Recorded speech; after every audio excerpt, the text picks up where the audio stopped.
Brother of Rajaram. రాముడికి లక్ష్మణుడు హనుమంతుడని ఇద్దరుంటారు. ఆ ఇద్దరిని కలిపితేనే నేను. రేయ్, అమాయకంగా ఉన్నాడు, బెదిరిస్తే వంగుతాడు, మంచోడ్లా ఉన్నాడు, భయపెడితే లొంగుతాడు, ఒంటరిగా ఉన్నాడు, తల దించుతాడు అనుకుంటే తప్పు. ఆయనకు ఒక తమ్ముడున్నాడు, అన్నంటే పిచ్చున్నాడు.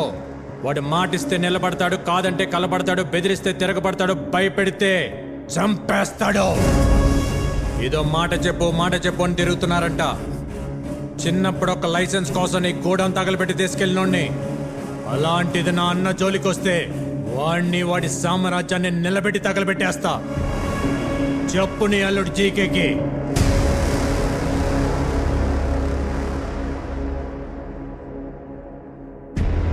రేయ్, నేను హైవేలో డేంజర్ జోన్ బోర్డు లాంటోడ్ని. వార్నింగ్ ఇచ్చిన తర్వాత కూడా స్పీడ్ తగ్గించకపోతే చావు మిమ్మల్ని వెతుక్కుంటూ వస్తుంది. దాని పేరే విక్కీ. అల్లుడు, వాడికి తమ్ముడున్నాడని నాకెందుకు చెప్పలేదు? అది మొత్తం ప్లాన్ పాడు చేశాడు.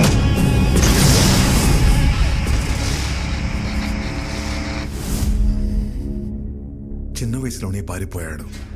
ఇలా తిరిగి వచ్చి భయపెడతాడని నేను ఊహించలేదు. వాడు తమ్ముళ్ళ లేడు, డామినేటర్లా ఉన్నాడు. వాడి బలం ఏంటి, బలహీనత ఏంటి, బ్యాక్గ్రౌండ్ ఏంటి, నెట్వర్క్ ఏంటి, అన్న మీద అంతటి ప్రేమేంటో తెలుసుకో.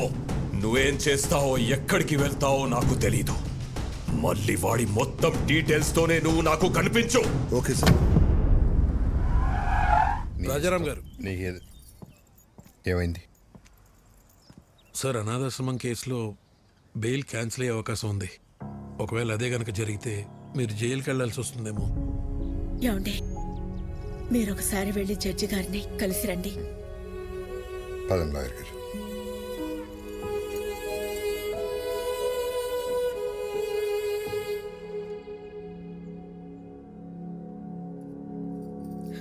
స్వామి, ఇంతవరకు నిన్నేమీ అడగలేదు. ఇప్పుడు అడుగుతున్నాను. చెయ్యని తప్పుకు ఆయన దోషిగా నిలబడకుండా చూడు.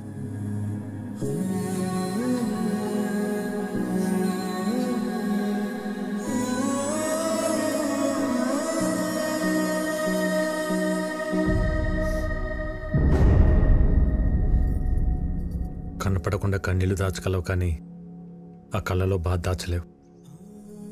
ఏం లేదు విక్కీ. ఇంకా నన్ను దూరం చేయకపోతున్నా. అన్నయ్యకు తమ్ముళ్ళలా కాదు, తల్లి కొడుకులా అడుగుతున్నా. జీకే అన్నయ్య వెనకాల ఎందుకు పడుతున్నాడు? నువ్వు చెప్పకపోతే నా మీద ఒట్టుతున్నా. ఏం జరిగింది? ఆర్గానిక్ వ్యవసాయం, ఆర్గానిక్ ఫుడ్ ఇంపార్టెన్స్ గురించి ప్రజలకు అర్థమయ్యేలా చెప్పడానికి మీ అన్నయ్య గత 20 సంవత్సరాలుగా చేస్తున్న సేవల్ని గుర్తించి ఇండియన్ ఫుడ్ ఫోరం వాళ్ళు అవార్డుతో సత్కరించారు. సర్వే భవంతు నిరామయః. అందరికీ నమస్కారం. సేంద్రియ వ్యవసాయం గురించి, సాంప్రదాయ ఆహారం గురించి కొత్తగా నేను చేసింది ఏం లేదు. మన ఋషులు ఏనాడో రాసిపెట్టారు. అది మన దేశ సంపద. ఈ రోగాలు మన పచ్చని పొలాల్లో మొదలవుతాయి. ఆధునిక వ్యవసాయంలో మనం వాడుతున్న రసాయనాలు మనలోకే వచ్చి చేరుతున్నాయి. అందుకే మన బాడీలో బ్లడ్తో పాటు డిజీజెస్ కూడా ఓ పార్ట్ అయిపోయాయి. ఈ జనరేషన్ పిల్లలకు ఊబకాయలు, హార్మోనల్ ఇంబ్యాలెన్స్ వీటి వల్లే వస్తున్నాయి. మన ఆడపిల్లలు 10 ఏళ్లకే మెచ్యూర్ అవుతున్నారు. తల్లి అవడానికి ఎన్నో కాంప్లికేషన్స్ని ఎదుర్కొంటున్నారు. మన తల్లి ఆరోగ్యం పాడైతే నెక్స్ట్ జనరేషన్స్ పాడైనట్టే. స్వచ్ఛమైన ఆహారం, మంచి బంధాలు ఈ రెండే మనిషిని కాపాడతాయి. సర్వే జన సుఖినో భవంతు. రాజారాం గారికి ఇండియన్ ఫుడ్ ఫోరం తరపున the best healthy food award ఇచ్చి సత్కరించుకోవడం మనందరి అదృష్టం. సరిగ్గా అదే సమయంలో ఎక్స్పోర్ట్కే కాదు, ఇండియాలో కూడా మ్యానుఫ్యాక్చర్ చేయకుండా ఉండాలని రికమెండ్ చేస్తున్నాను. మీ అన్నయ్య ఇచ్చిన రిపోర్టు వల్ల జీకే ప్రోడక్ట్స్ కొన్ని బ్యాన్ అయ్యాయి. జీకే బ్రాండ్ నేమ్ మార్చి అవే ప్రోడక్ట్స్ ని మళ్లీ అమ్మడం మొదలు పెట్టాడు. ఒకరోజు మీ అన్నయ్య అరేంజ్ చేసిన ఆర్గానిక్ ఫుడ్ ఎగ్జిబిషన్ లో పాపారావు పర్మిషన్ లేకుండా తన అల్లుడు GK fake food organic stall పెట్టాడు. These are not organic, they chemical products. అసలు ఈ స్టాల్ ఎవరు పెట్టనిచ్చారు? Where is entry pass? Rajaram ఒక్క నిమిషం లేటుగా వచ్చేసరికి అబ్బాబ్బాబ్బా. మేనేజర్ చెప్పొచ్చు కదా, ఇది బయట వాళ్ళది కాదు, మన పాపారావు గారిదని. నీ కల్తీ మారలేదు, నువ్వు మారలేదు. జీకే బ్రాండ్స్ నీలా నాలా కాదు, ఇంటర్నేషనల్. మీ అన్నయ్య జీకే ప్రోడక్ట్స్ లో ఉన్న కల్తీని మీడియా ముందు బయట పెట్టారు. పర్మిట్ చేసిన కెమికల్స్ ని ఎక్కువ మోతాదులో కలుపుతున్నారు. ఈ జీకే ఫుడ్స్ వల్ల ఎంతో మంది జీవితాలు కోల్పోతున్నారు. GK foods are dangerous. Say no to GK foods. Eat food, not chemicals. GK foods are bad. మీ అన్నయ్య ఇచ్చిన స్టేట్మెంట్ వల్ల జీకే షేర్స్ పడిపోయాయి. జీకే గ్రూప్ తో ఇంటర్నేషనల్ కొలాబరేషన్స్ ఆగిపోయాయి. ఎవిడెన్స్ నా దగ్గర ఉన్నాయి అన్న మీ అన్నయ్య మాటతో జీకేలో భయం మొదలైంది. దాంతో పాపారావుని హోటల్ మీదకి పంపించి మీ అన్నయ్యని బెదిరించాడు. భోజనం చేసే వాళ్ళని అర్ధాకలతో లేపడం సంస్కారం కాదని నీకు తెలీదా? చూడు, మర్యాదగా జీకే ఫుడ్స్ గురించి నువ్వు ఇచ్చిన స్టేట్మెంట్ ను మాకొచ్చిన రాంగ్ ఇన్ఫర్మేషన్ వల్ల ఇచ్చానని ఒప్పుకుని మీడియా ముందుకెళ్ళి జీకే ఫుడ్ ఈస్ గుడ్ అని ఒక్క మాట చెప్పే, లేకపోతే చాలా కోల్పోతా. నేనెన్ని కోల్పోయినా నీ అల్లుడి విషయాన్ని మంచి ఫుడ్ అని ఎప్పటికీ చెప్పను. జనానికి జీకే విషమమ్ముతున్నాడని నువ్వు బాగానే తెలుసుకున్నావు, కానీ జీకేలో ఎంత విషముందో ముందు ముందు తెలుసుకుంటా. ఆ టైంలోనే జనని పెళ్లి కుదిరింది.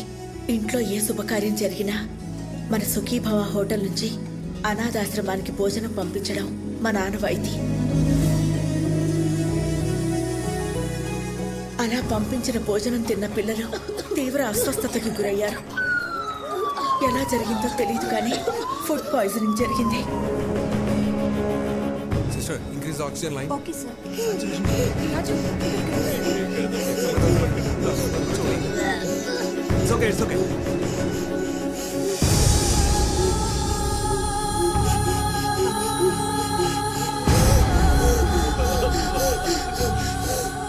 ఆ కారణం చూపించి అధికారులతో కుమ్మక్కై సుఖీభవ హోటల్స్ అన్నిటి మీద రైడ్ చేయించి నకిలీ సరుకులు తనే పెట్టించి సుఖీభవ హోటల్స్ మూతపడేలా చేశాడు.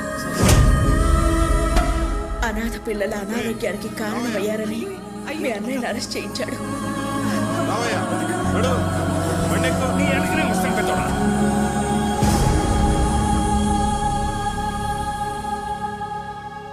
బెయిల్ మీద బయటకొచ్చిన మీ అన్నయ్యని బాధగా ఉంది కదా. నువ్వు నీ మాట వెనక్కి తీసుకోకపోయినా, నీ దగ్గర ఉన్న ఎవిడెన్స్లు ఇవ్వకపోయినా ఈ బాధ నీతో ఆగదు. నీ ఫ్యామిలీలో ప్రతి ఒక్కరికి ఇస్తా. టోటల్గా నీ లైఫ్లో హ్యాపీనెస్ లేకుండా చేస్తా. భయపడేవాడినే అయితే నీ లైసెన్స్ ఆపేవాడినే కాదు. నేను జైలుకి వెళ్తే మహా అయితే నా పరువు పోతుంది. భయపడి మిమ్మల్ని ఇలాగ వదిలేస్తే జనాలు ప్రాణాలు పోతాయి. నా పరువు కంటే నాకు జనాల ప్రాణాలే ముఖ్యం. దాంతో జీకే జనని ఎంగేజ్మెంట్ క్యాన్సిల్ అయ్యేలా చేశాడు. రండి బాబు గారు, నమస్కారం. కూర్చోండి. కూర్చోడానికి రాలేదండి. ఏమైందండి? మీ హోటల్ మూతపడితే మాకు వ్యాపారాలు ఉన్నాయి కదా అని సర్దుకున్నాను. మీరు అరెస్ట్ అయినప్పుడు కూడా సొసైటీలో పెద్దవాళ్ళ మీద కేసులు కామన్ కదా, బయటపడతారులే అనుకున్నాను. కానీ ఇప్పుడు కోర్టులో విట్నెస్లు మీకు ఎగనెస్ట్గా ఉన్నాయండి. శిక్ష పడితే మీరు దోషి అవుతారు. అందుకే ఈ ఎంగేజ్మెంట్ క్యాన్సిల్ చేస్తున్నా అని చెప్పడానికి వచ్చానండి. ఉంటాను.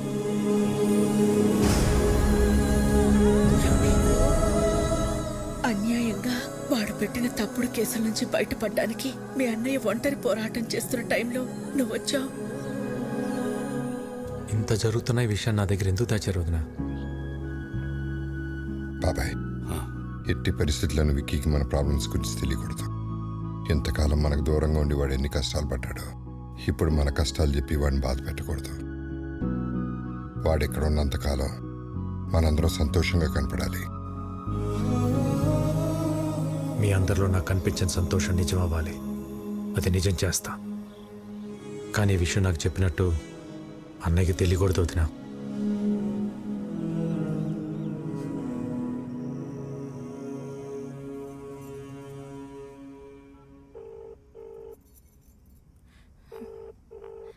You are calling is not answering.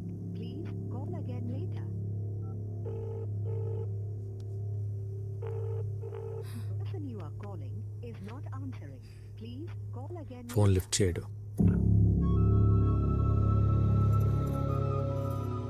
రేపు ప్రదీప్కి ఎమ్మెల్యే రుద్రప్రతాప్ కూతురుతో ఎంగేజ్మెంట్.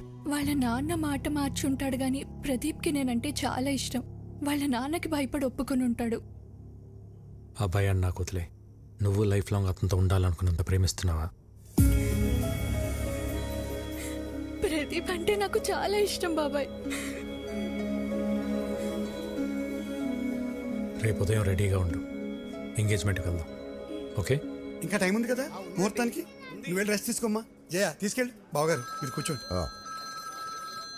హలో, సాంసరావు మాట్లాడుతున్నాను. చెప్పండి. ఇప్పుడు బోర్డు మీటింగ్ ఎందుకు? నాకు 1 hour టైం ఇవ్వండి. మీ 50 కోట్లు మీకు ఇచ్చేస్తాను. మీరు మళ్ళీ ఇలా వచ్చారండి బాబు. జస్ట్ డబ్బు కోసం మీ అబ్బాయి లైఫ్ అమ్మేస్తున్నారు. నాకు తెలుసు సార్. బిజినెస్లో మీ పార్ట్నర్స్ పెట్టిన ఇన్వెస్ట్మెంట్ వెనక్కి అడిగేసరికి మీకేం చేయాలో అర్థం కాలేదు. అదే టైంలో జీకే మీకు ఒక ఆఫర్ ఇచ్చాడు. అదే రుద్రప్రతాప్ కూతురుతో ఎంగేజ్మెంట్. అన్నయ్యకి ఒక్క మాట చెప్పు ఉండాల్సింది కదా సార్. నా సమస్య రాజారాం గారు తీర్చగలిగేంత చిన్నది కాదు బాబు. 50 కోట్లు చూశారుగా. 50 కోట్లు అనేసరికి మీరు ఆలోచన పడ్డారు. ముహూర్తానికి టైం అవుతుంది, బయలుదేరండి. ఆడికి ఎలా రాసి పెట్టుంటే అలాగే అవుతుంది.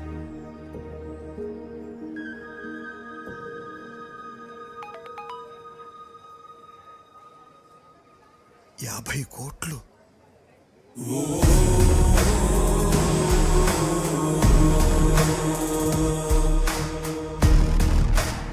సార్. 50 కోట్లు సార్. అమౌంట్ వచ్చింది. మీ ప్రాబ్లం తీరింది. ఇక డీటెయిల్స్ ఎందుకు? బాబు టైం అవుతోంది, రండి లోపలికి. ఇక్కడ డబ్బు ఓకే, అక్కడ రుద్రప్రతాపు. నేను చూసుకుంటాను.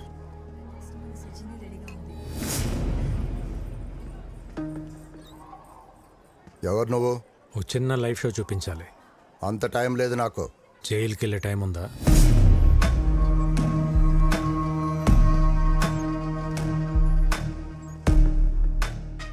సిబిఐ ఆఫీస్లో నా మనిషి ఉన్నాడు. వాడి చేతిలో పెన్ డ్రైవ్ ఉంది. అయితే అందులో కొన్ని నిజాలున్నాయి. నీ బినామీ కంపెనీ పేర్ల మీద మెడిసిన్స్ అని చెప్పి కలకటా పోర్ట్ నుంచి డ్రగ్స్ ఎక్స్పోర్ట్ చేస్తున్నావు అంట కదా.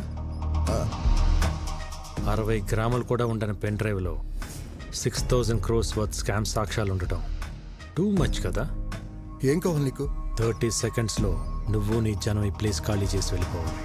మరి ఆ పెన్ డ్రైవ్ నువ్వు ఇంటికి వెళ్ళేసరికి నీ చేతిలో ఉంటుంది.